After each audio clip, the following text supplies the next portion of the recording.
Attention pro athletes. Want to secure your financial legacy and thrive off the field? Oakbridge Wealth Management, led by wealth manager Chris Anicetti, is your dedicated financial planning ally. But don't take it from me. Take it from the Dallas Cowboys' Tyler Biadasz. He says, Chris set goals financially and has been incredibly impactful in my journey in the NFL. Experience our customized, comprehensive approach, trusted by top NFL players. Don't leave your financial success to chance. Connect with Chris on Instagram at OakbridgeWM_Anicetti. That's OakbridgeWM_ANICETE, and let Oakbridge Wealth Management guide you across the goal line. First sheet again, big opening, pass 5, pass 10, Perko's a man, and he goes all the way to the 15-yard line. 17 yards on the carry. Welcome back to Believe in Badgers on the Believe Network, presented by BetOnline.ag and Oakbridge Wealth Management. Once again, I'm Matt Perkins. Today, we've got AJ Blazek on the show, Badgers offensive line coach. We just kind of got into it with me and Bernie and Coach Blazek, so you'll find our conversation just kind of jumps from the middle here, upcoming in just a second. So we really hope that you enjoy the interview with Coach Blazek. We're going to have a lot more coaches coming on throughout the spring as well, which we are very excited about here on Believe in Badgers. Before we hop into our interview with the new offensive line coach for the Badgers, want to remind everyone that we are presented by betonline.ag, where they continue to be your number one source for all of your online sports wagering needs. You name it, they've got it over there at BetOnline. Head on over to the website or use your mobile device to sign up today and receive a 50% welcome bonus on your first deposit with our promo code BELIEVE. That's BLEAV. BetOnline, where the game starts. We're just going to hop right into it. We're kind of mid-sentence when this recording begins, but it's some really good stuff. We know that everyone here listening will enjoy it. So yeah, without any further ado, here is myself and Bernie and Coach Blazek. I'll be in and out of muting, so just it's chaotic here. But I'm sure you have done a lot in you thrive in chaos. Yeah, so hold on, catch me up. So where are you at? Are you here in Madison?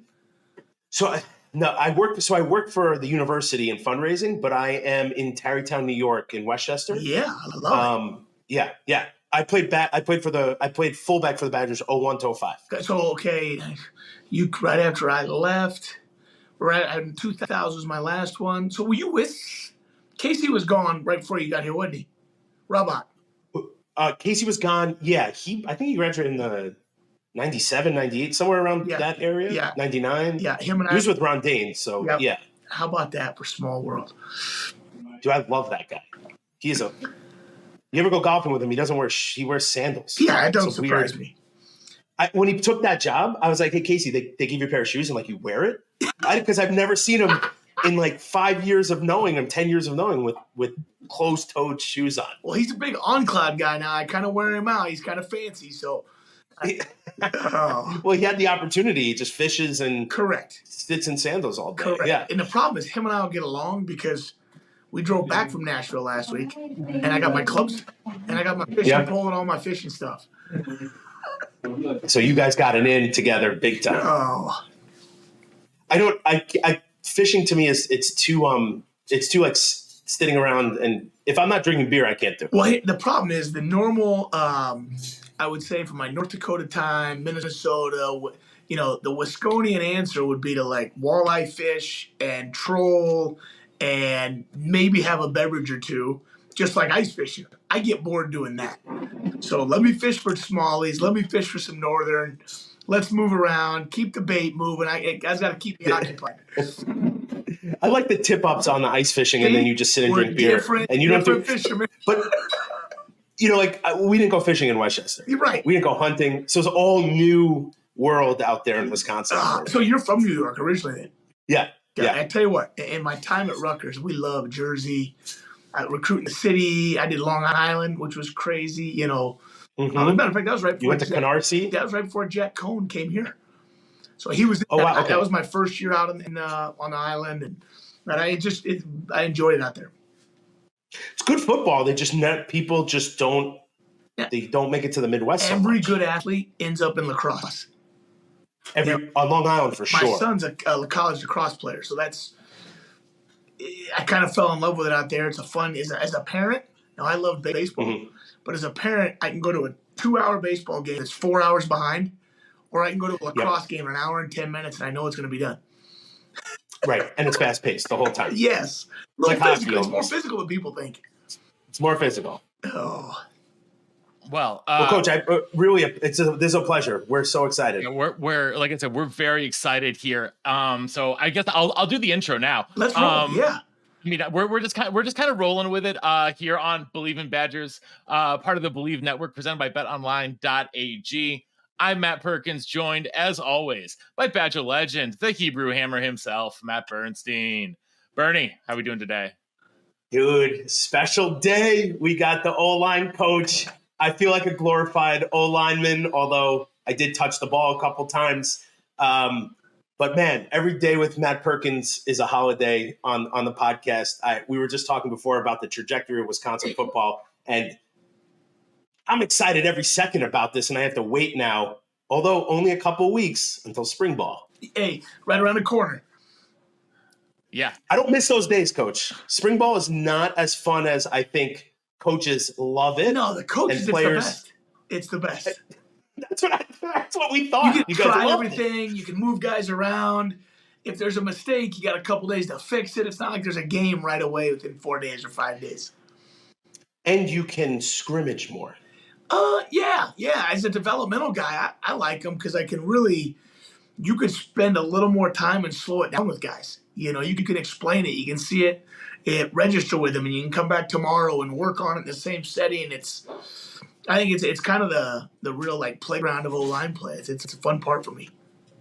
Well, Coach Blazek, one of the things that a lot of people I've talked to have said about you is that like you're an excellent teacher of technique. And so like what when you're teaching technique, especially when it comes to in an offense that most of these guys have only had a year in now, like what are the sort of like the finer points that you're trying to teach? What are the things that you're emphasizing with these guys? Well, I think and it's, I came from that school just down the road, 20 some years ago, which is very similar to, traditional Badger ball. Matt is going, where's my place in this thing? Where's Bernstein fit in this huddle? You know what I mean? But you're still running inside, outside zone. You're running power counter. You're doing every other run scheme. It's just with some of the less, there's less parts sometimes. And as people see it open up a little bit, well, are we here? I love some of the names. I mean, the fans here are unbelievable. I've seen Derry Raid. I've seen, and Longo brings a lot of experience. So I think it's the game. It's opened the box up a little bit. That's what some of the receivers have done, and our receiver core, what Kenny's done here just in a month and a half, 2 months he's been here. The energy those guys have, I think that is where the game's changing a little bit. I think there's more skill kids to recruit than there used to be, and it's just harder to find. I mean, it's hard to find a good fullback, Bernie. You know what I mean? So like, you can't count on them all the time, and so I do. I think scheme-wise though, it's the same as has always been here.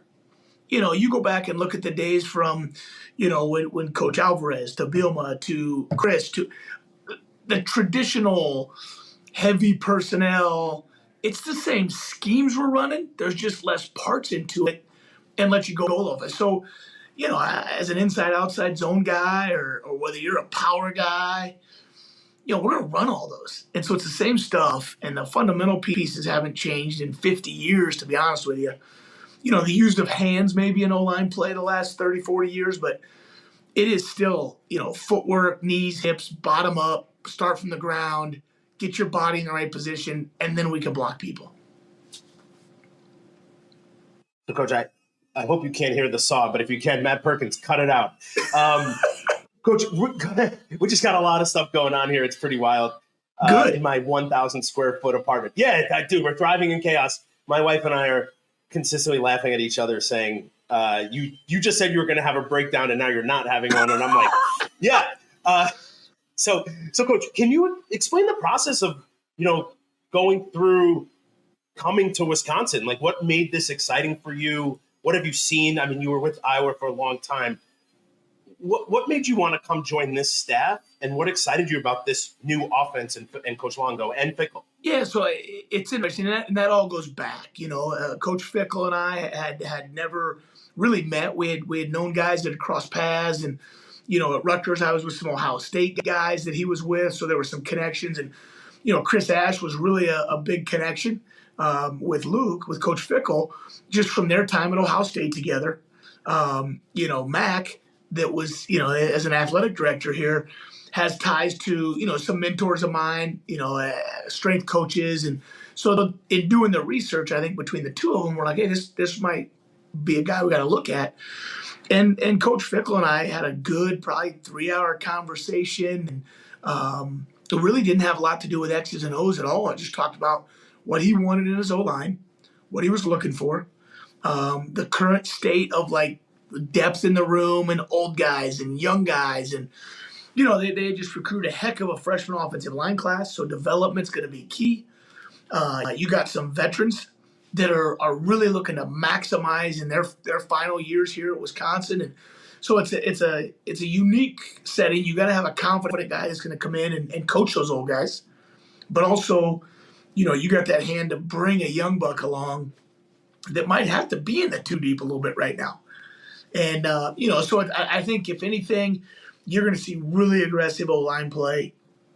You're going to see guys that football is really important. I've been so impressed with kind of the culture that Coach Fickle's laid down here. From day one when I walked in, the kids love to work. And Coach Collins in the weight room, man, I think he's a secret now to make a lot of this go. And as an O-line coach, there's nothing more important than that strength coach. And the guy that the O-line's the one group, they lift every day at 6 a.m. and him and his staff are meeting them in there, and they're high energy. And I think they create an excitement just to get the guys better. And that's the foundation of development that coaches has in place here.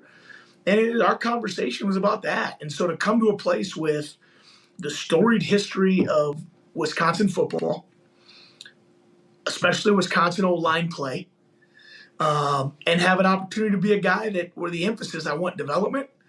And Longo and I have never worked together, but at Western Illinois, I helped flip a program, and we had a great staff, but our offensive coordinator was an old Stevens Point boy, Ted Schlofsky.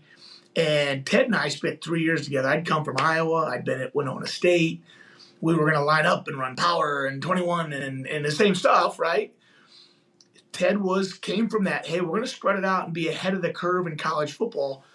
And it forced me at a lower level, which I think every coach, you need to do that to kind of find out who you are, not necessarily who you worked for or where I came from, or who you are as a coach and what you believe in and what you hang your hat on. And so at Western Illinois, man, I was able to, we were no huddle. It wasn't crazy tempo, but I'd come from the quarterback's going to point the run game and point protections, and we're going to count. And that's what I knew. And now we were in an offense. I mean, it's 15 years ago.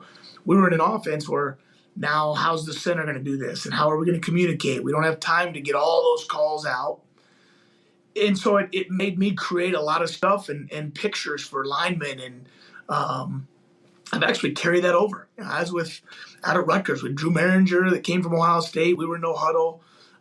Back to Jerry Kill, we were huddle and power and 21. And then John McNulty, who came from Pro Style. So I was 3 different complete offenses there.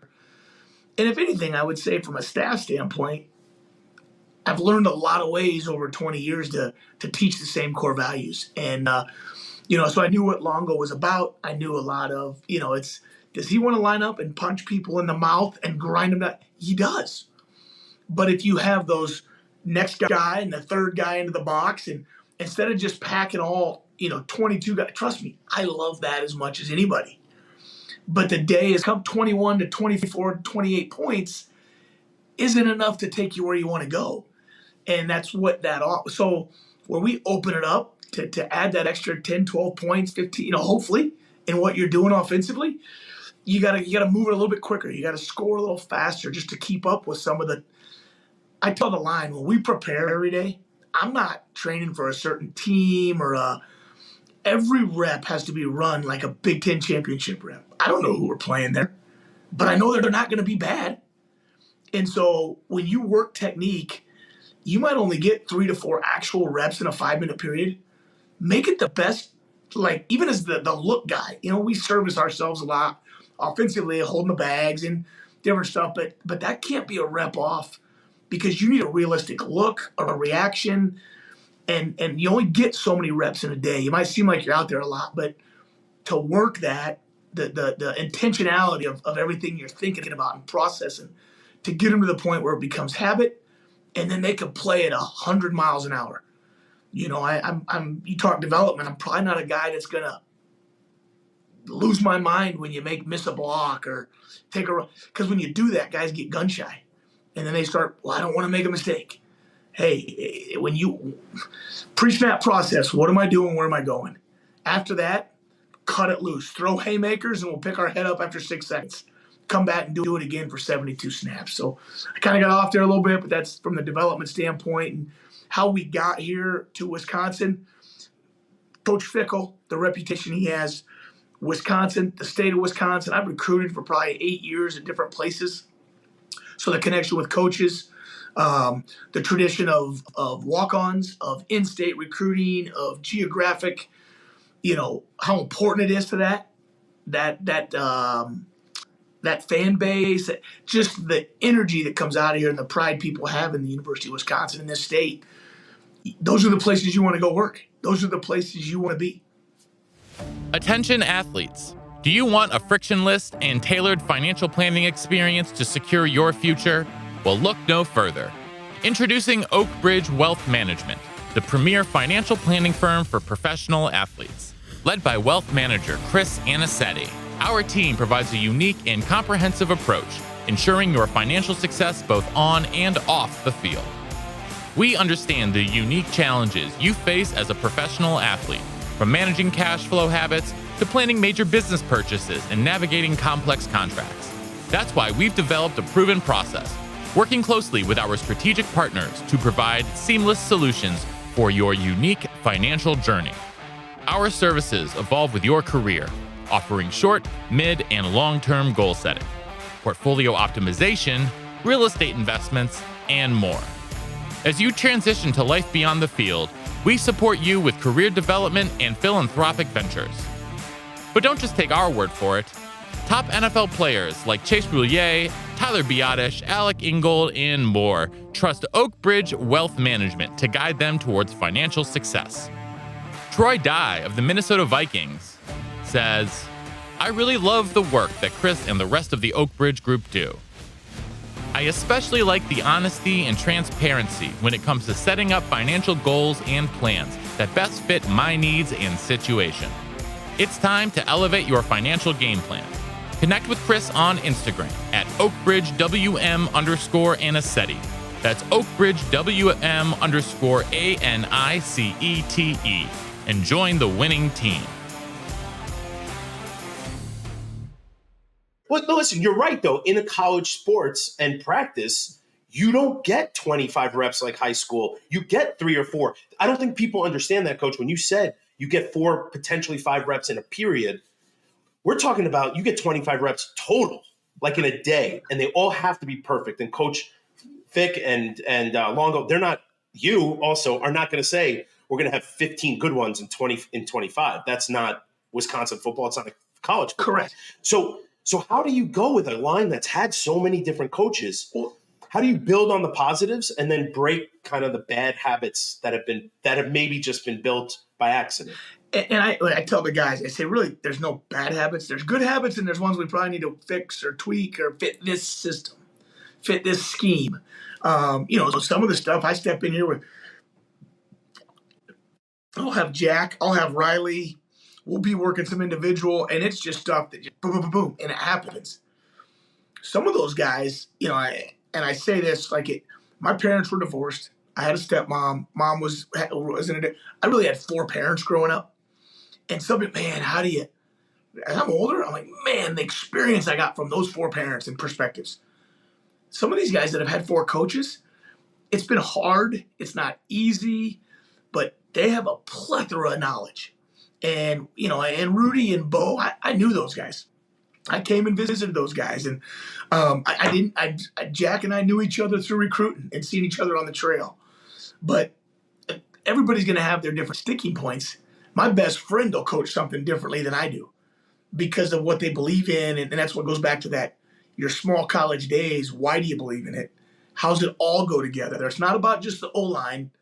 Like, how do we fit with the running backs and protection, or the quarterbacks and the RPO game, and who's reading who, and that stuff all has to be understood. And maybe that, I think, schematically, and then guys understand the why.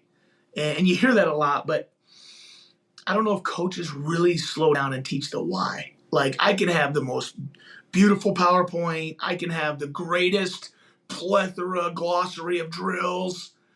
But if my players don't know why we're doing them and don't know what we're trying to get out of the drill, we're just doing drills so I feel like a better coach because it looks better. And at the end of the day, that doesn't block people on Saturdays in the Big Ten or the SEC or wherever, especially late November and December. So one of the things that I wanted to sort of pick your brain a little bit more about was this idea that, like, how much are you watching last year's tape from this group? Because you still have a bunch of guys coming back. No Bordolini, obviously, who just killed it at the combine. Good for him. Yeah. But how much do you weigh that versus what you're seeing with your own two eyes in the weight room, in practice, in the meeting room every day? I think the biggest, we've obviously watched last year's film as an offensive staff through schematic cut-ups, situational cut-ups, fixing their with us, asking, so we're constantly having great dialogue on what were we doing here, what we were trying to do, did it work, was it effective, how can we make it better, And so I get to see a lot of the personnel there, but depending on how we're watching the tape or what cut-ups we're watching, sometimes I'm watching the guys, sometimes I'm not. For me, again, it's a fresh start for guys who maybe were struggling, not in a good place, wherever they were, and guys that were in a good place. It's like, hey, how can I use this resource to go to the next step or take the next, to help me get to the next level? Because number one, it's about helping Wisconsin win football games. And if Wisconsin wins football games because we're playing really well up front, then everybody gets theirs. Whether that's the NFL, whether that's a starting job, whether that's recognition. And so ultimately that's why I come back to every rep we're going to do is about playing in the Big Ten championship game. So I don't know, it's kind of roundabout there, but no, it's perfect. I appreciate it because, I came with Coach White. For me, was there 5 years the whole time I was there, and to me that's special. But that's all I know. So I don't know the other experiences of kind of getting different tools in your toolkit. It's like having different managers, I would assume. Yeah. And different people. So I get it. So I like that answer. I love the positive spin. That's exactly what it is. Because it could be as bad as you want it to be. If you want, I'm probably going to err as you guys get to know me over time is it is what it is. Make the best of it. Do we have things to fix? Heck yeah, we do. Do we struggle in certain areas? Yes. Am I nervous about a guy who's not played it a ton being a backup? Yes. But complaining or moping or oh man or Eoring about it helps nobody go in the right direction. So hey, let's make it the best and let's move it forward. So Coach, you're saying you're sitting in the room with Vic and Longo, and I'm sure the offensive staff as a whole. What are those like at the start? Like, there must be a lot of new terminology. You're getting to know everyone. They're probably asking you, like, hey, Coach, what do you see?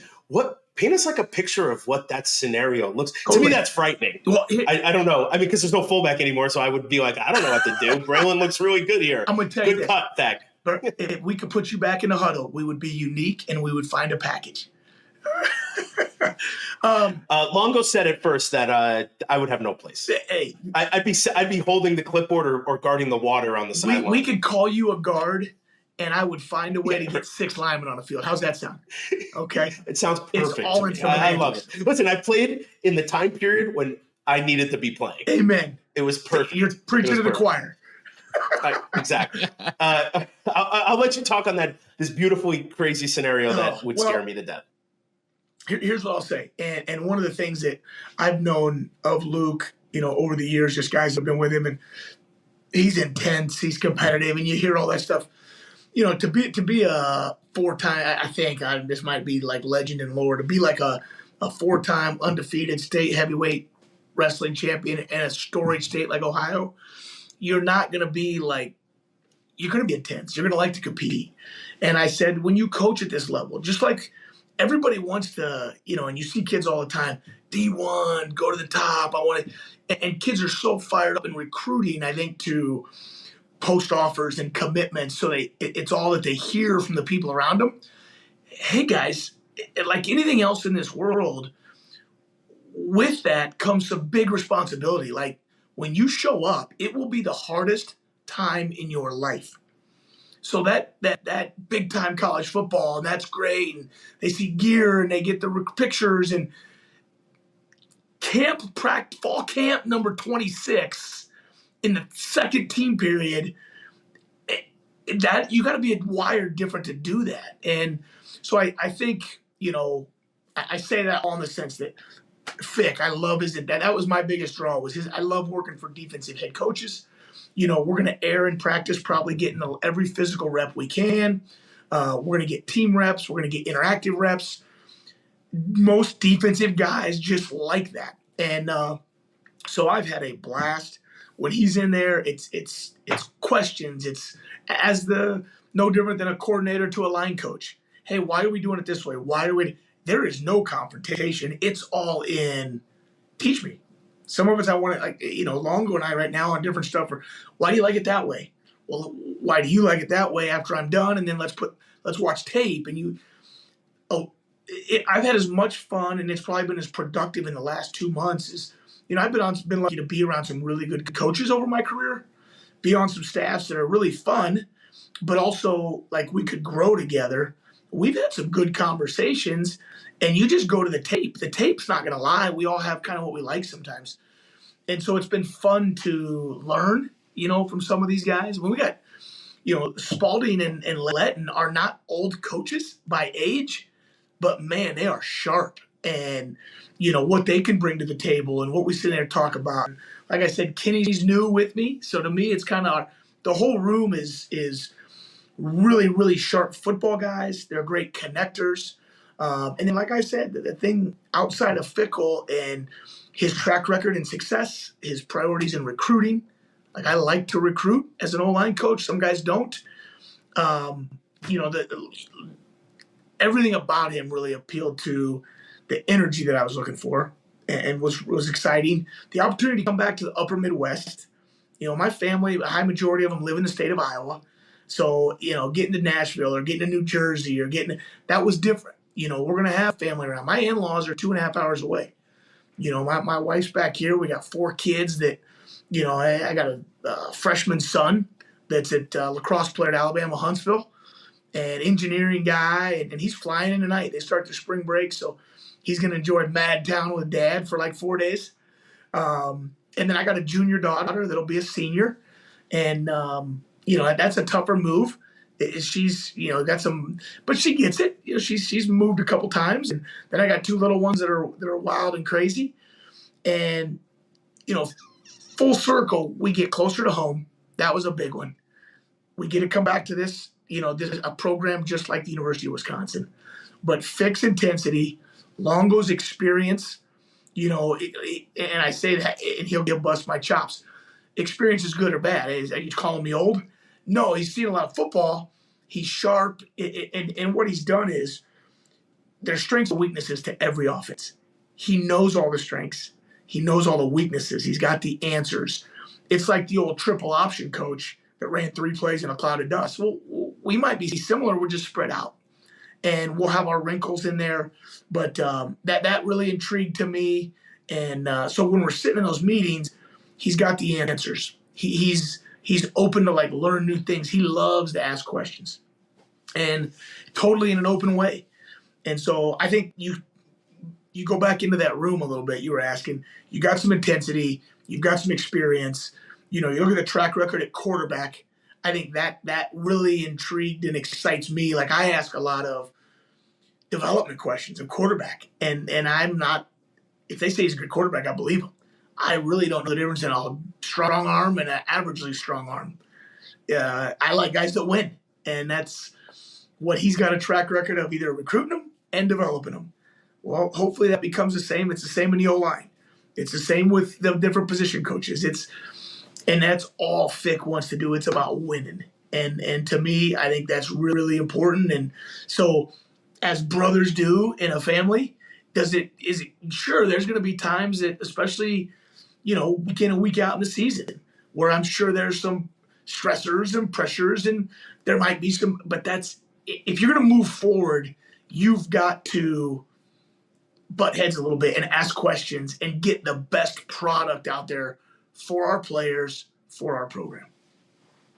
So you mentioned recruiting a couple of times and that you like recruiting. Not a lot of people like recruiting in 2024. Just ask Nick Saban. But so part and parcel to that is your relationship with Casey Robach, because he's the guy who's sort of on the player personnel side. Talk to us about your relationship with Casey and sort of how you approach recruiting in, right now in 2024 with NIL deals and sponsorships and all social media and all this kind of stuff that Bernie and I are fortunately too old to have experienced. Well, there's a lot of questions there. The first part with Casey, one of the guys he was one of the first names I knew coming in here, because Casey and I played about the exact same time.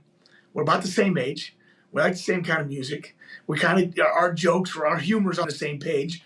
And we spent a lot of time together, whether it's evaluations of recruits, whether it's evaluations of our guys, whether it's talking ball. We came out of the same era.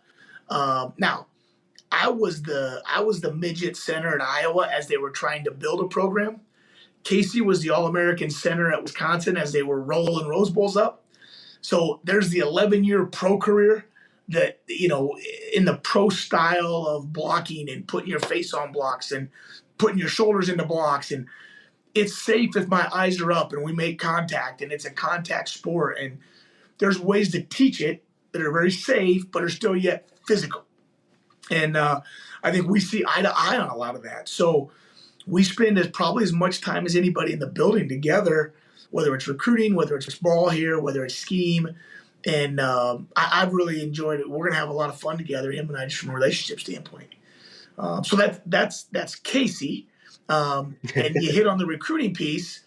You would take an 11-year pro that's back in college football in the days of NIL. And a lot of people complain about NIL, complain about transfer portal.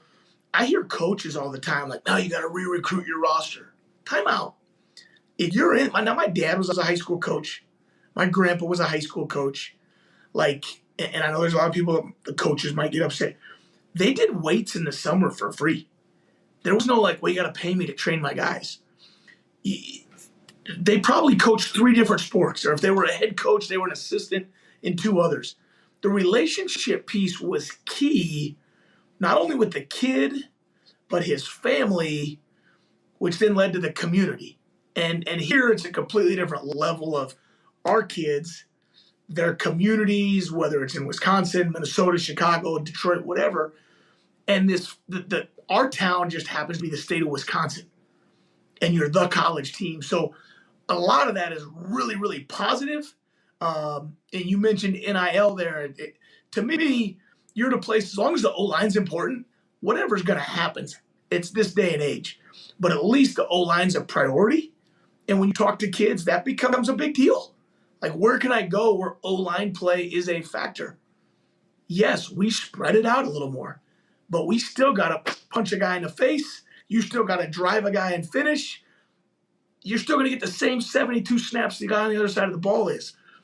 So as long as that stays really important here, this is going to be a lot of fun for kids that are coming here, kids that are here, in the line room, downstairs in the weight room with Collins and his crew, as they're training for this position. And then the portal, the recruit your roster thing, I think it's a hill of beans. It's like the guy that says, well, 18 to 22, they're just different. No, they're not. They left college. They can't wait, probably get away from mom and dad and grow a little bit, make some mistakes, do some dumb stuff. Bernstein would think you might have had cell phones when you were in college. Casey and I didn't. We laugh about that. Just the ability to learn and make mistakes in life is where they're at. It's the people now. They're a lot smarter than we were because they're open to so much knowledge. Social media. I mean, maybe false, maybe real, but like kids are smarter today. So you can't just, hey, you're going to start here, big guy. Well, hold on. I just saw 4 guys older than me that aren't graduating. So you're not going to tell them what they want to hear.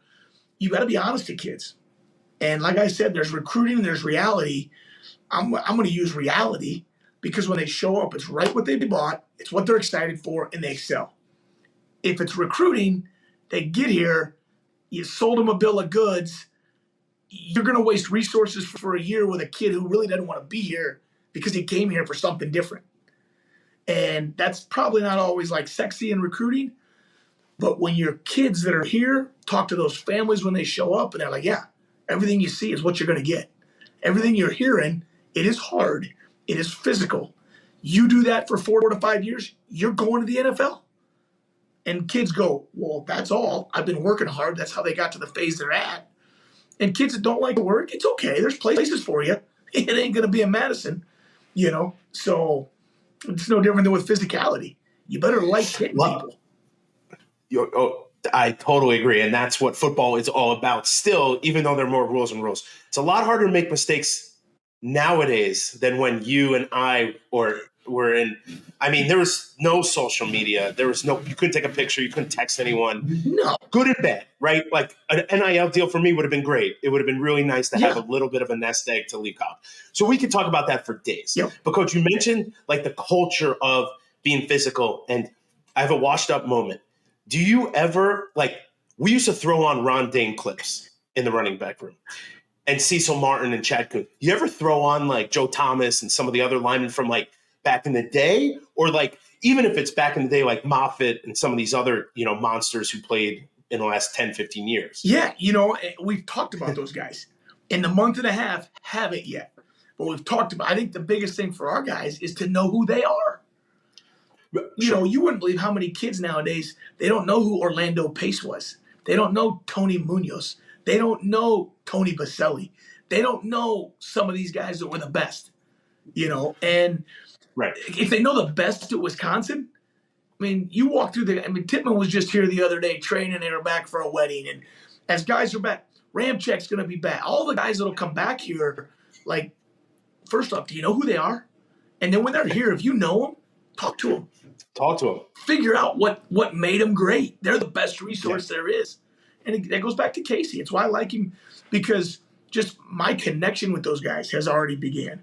And I think to let them know that, and Fick wants it, we want that culture here. And so to show them, no, but that's project one when we get off this thing. That's a heck of an idea. No, it's just, I know you've only been there a couple months, but it's always like, we always used to, when we were bored or falling asleep in a meeting, we're like, hey, Coach White, change this up. Let's watch like Michael Bennett, quick hits, and let's watch, Brent Moss, like anything from the best. So that's my washed up moment. But we only have you for a minute. I know we're over. We had some technical issues, which is completely normal on our show. Believe me, it's normal. It's obstacles we get over all day. Coach, spring ball's around the corner. Yep. What are you what is most important to you and learning the O-line, and what are you looking forward to most about it? Well, I think, Coach Fickle's put together a great schedule where we've been able to spend, whether I'm watching him in the weight room or I'm watching him in their training and working out with Coach and his conditioning stuff this offseason, Coach Collins. So you got a good idea, and listening to him talk ball, watch some of the tape, the returners. You really have 4 guys coming back that have played. You got Benchwater, you got Brunners, guys that are more than ready to play. Like, I'm excited to watch both of those guys. But to find out, for me right now, I always say the 5 best. Like with Tanner, moving on, and you got Renfro stepping into a spot who's played a lot of football. His leadership, you see all that in the weight room. He's the vocal guy of the group. Okay. So I think we're going to have a really good, crew. But you have maybe 7 guys that have played much college football. So it's where is that next window of what young guys are ready, who's coming along, and as we build that unit, for me, spring ball is about when we're done, where's kind of the starting 5 and where are they at, and then what is our plan for the next 3? Who's the swing tackle? Or how do we answer an injury? Like, hey, are we going to move Huber out the tackle? He's got 2 years at it. Played at Cincinnati. Are we going to? Who's the next center? So we have our emergency plan for early in the year, and then you double down on the development of Coverly, Haywood, and Duran, and the guys that are in the program that haven't done much yet, but they're on the way. And, you got some of the walk-ons that are having a phenomenal spring. You got Kadenko, you got Lang, you got and there's a handful more guys, but like you see some of those guys where they might be 2 years from being some of the young kids. How do we get them ready if they got to go here in the next 9 months? And I think the couple guys coming in, it's really about putting the best 5 together by the end of spring, and then what is our next plan for all 5 positions? And that's the fun that I get to enjoy, and that's I'm looking forward to. Well, Coach, we are looking forward to having you in Madison. We're juiced up about the program. You're clearly juiced up about being a Badger. And like I said, we're very excited to have you. And we're very excited for just everything coming down the pipe here. So first of all, thank you so much for spending some time with us here today. We really appreciate it. Yeah, Coach, thank you. This has been a pleasure. Love it. It really has. It's fantastic. Thanks, guys. Yeah, and thanks everyone for tuning in to Believe in Badgers on the Believe Network, presented by BetOnline.ag and Oakbridge Wealth Management. Until next time, on Wisconsin. Let's go, boys. Come on. Let's go.